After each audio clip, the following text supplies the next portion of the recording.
The streets of Paris were alive with the hum of creativity, a cacophony of paintbrushes dipping into vibrant colors, the sweet scent of freshly baked croissants wafting through the air, and the soft chime of church bells in the distance. But in a small, cluttered workshop, a man stood frozen, his hands trembling as he gazed upon the canvas before him. His eyes, bloodshot from lack of sleep, reflected the turmoil that churned within. A faint tremor ran through his fingers as he grasped his brush, the bristles scratching against the rough canvas like fingernails on a chalkboard. He had always been consumed by the need for perfection, a never-ending pursuit that had left him sleepless and anxious. His latest project, a grand monument to the ideals of freedom and democracy, seemed to mock him, its blank slate a constant reminder of his own inadequacy. The sound of his own ragged breathing filled his ears, a harsh reminder that he was running out of time. As a humble artist, he eked out a meager living, selling his paintings to wealthy patrons who didn't truly understand his vision. His mind wandered to the countless failures that littered his past, each one a bitter reminder that he was a mere mortal, capable of greatness only in his imagination. The scent of turpentine and oil paints filled the air, a reminder of his craft, but it was a melancholy scent, one that only served to taunt him with the fragility of his existence. He stood transfixed, the colors of his canvas a jumbled mess of blues and reds, a reflection of the turmoil that churned within him. His want to create something truly magnificent seemed further away than ever. But deep within, a need stirred, a primal yearning to leave his mark on the world, to transcend the mediocrity that threatened to consume him. As the sun dipped below the horizon, casting the workshop in a golden glow, he finally found the strength to raise his brush, the strokes bold and confident. The colors danced across the canvas, kaleidoscope of emotions, a symphony of light and shadow. But amidst the beauty, a sense of doubt lingered, a nagging question that would haunt him for years to come: what if I'm not good enough? The strokes grew more fevered, the colors swirling in a maddening vortex. The need for perfection, once a driving force, now seemed to mock him, a cruel mistress who promised the world but delivered only heartache. His breath came in short gasps, his heart pounding in his chest. He was on the brink of something momentous, something that would change the course of his life forever. And then, the door to his workshop burst open, a vision of elegance and refinement standing in the doorway, her eyes locked on the canvas before him. The woman, with skin as pale as alabaster and hair as dark as the night, smiled, her lips curling upwards in a gentle, encouraging smile. "Frédéric, your art has the power to change the world," she whispered, her words dripping with conviction. With those words, everything changed, the world tilting on its axis as the threads of fate began to weave themselves into a tapestry of wonder and discovery. The question that had haunted him for so long, "What if I'm not good enough?" was replaced by a new, thrilling uncertainty: "What if I'm more than I ever imagined?" As Frédéric stood before his canvas, the world outside began to fade into the background, a gentle hum of city life muffled by the sound of his own heartbeat. The woman's words echoed within him, igniting a flame of passion and purpose that had long been smoldering. He lost himself in the swirl of colors, the gentle dance of light on canvas, the feel of paint gliding across the surface like silk. Hours dissolved into days, and the days into weeks, as Frédéric worked tirelessly to bring his vision to life. His studio became a sanctuary, a place where time stood still, and the world outside receded into the distance. He painted with reckless abandon, pouring all his energy into the creation. As the figures began to take shape, their forms solidifying into the very essence of freedom. But as the weeks turned into months, complications began to stir, like a tempest brewing on the horizon. Funding, a lifeline that had sustained him thus far, began to dwindle. The patrons who had once championed his work now grew hesitant, their pockets empty and their enthusiasm waning. The weight of the day began to settle upon him like a shroud, the gentle hum of the city transformed into a jarring scream that pierced the silence. As the doubts crept in, like thieves in the night, Frédéric felt the thread of his conviction begin to unravel. He began to question whether he had misread the world's desire, whether his art was truly the key to unlocking the chains of oppression. The figure on the canvas, once a beacon of hope, now stared back at him with cold, unforgiving eyes. The colors that had once danced with such joy and abandon now seemed muted, dulled by the weight of uncertainty. And yet, like a willow bending in the wind, Frédéric adapted, his spirit unbroken. He delved into the heart of the problem, seeking guidance and counsel from those who had walked the same path. He pored over books and manuscripts, searching for the key to unlock the gates of freedom. He even turned to his own hands, allowing the tactile pleasure of sculpture to guide him, as if the very act of creation would reveal the answer.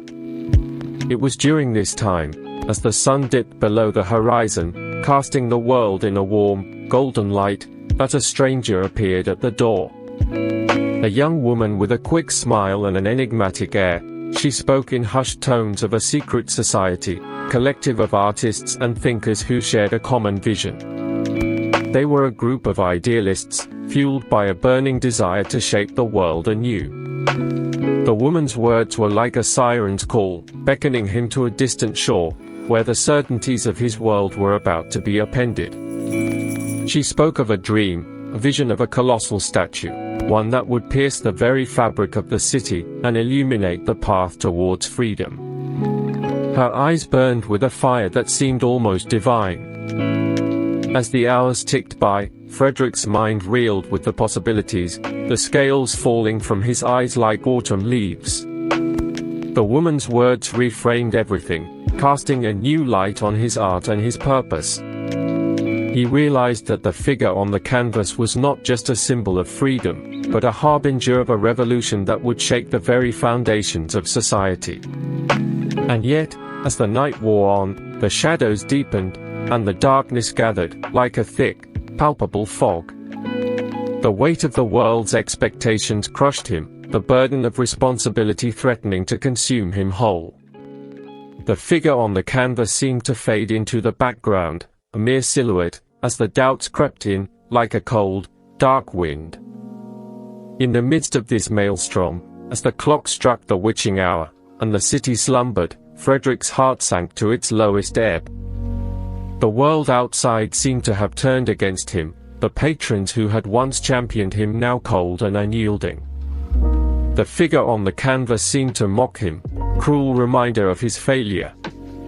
The colors that had once danced with such joy and abandon now seemed dull and lifeless, a grim reminder of his lost dreams. As the darkest hour descended, like a shroud of darkness, Frédéric felt his world crumble around him, the very foundations of his being shaken to their core. The question that had haunted him for so long, "What if I'm not good enough?" now seemed a cruel prophecy, one that had been fulfilled in the most devastating way possible. As the darkest hour enveloped him, Frédéric's world reduced to a solitary flame, flickering in the midst of an all-consuming storm. He stood before the canvas, the figure of the libet still taunting him, its mocking gaze a painful reminder of his failures. The colors that had once danced with such vibrancy now seemed dull, a palette of disappointment.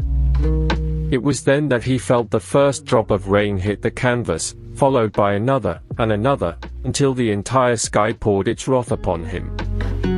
The storm was like a mirror, reflecting the turmoil that had been raging within his soul for so long. The colors on the canvas began to bleed, as if the very essence of his being was being washed away. Frédéric raised his eyes to the heavens, and in that moment, he felt a strange sense of peace settle over him. It was as if the storm had stripped away his pretensions, revealing the raw, unadulterated truth of his emotions. He saw himself, not as a failed artist, but as a man whose heart had been torn asunder by the cruel whims of fate.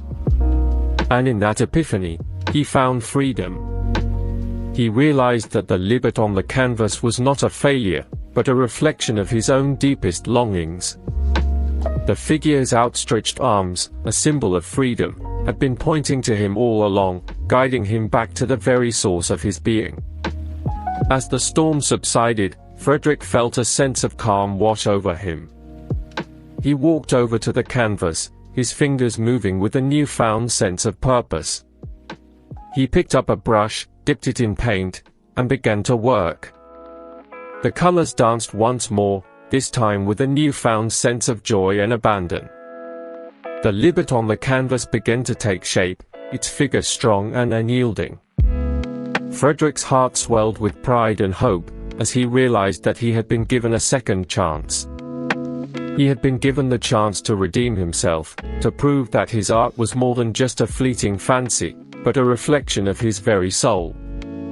As the night wears on, and the fire in the hearth burns low, imagine yourself in Frédéric's studio, surrounded by the colors and the emotions that had driven him to the brink of despair.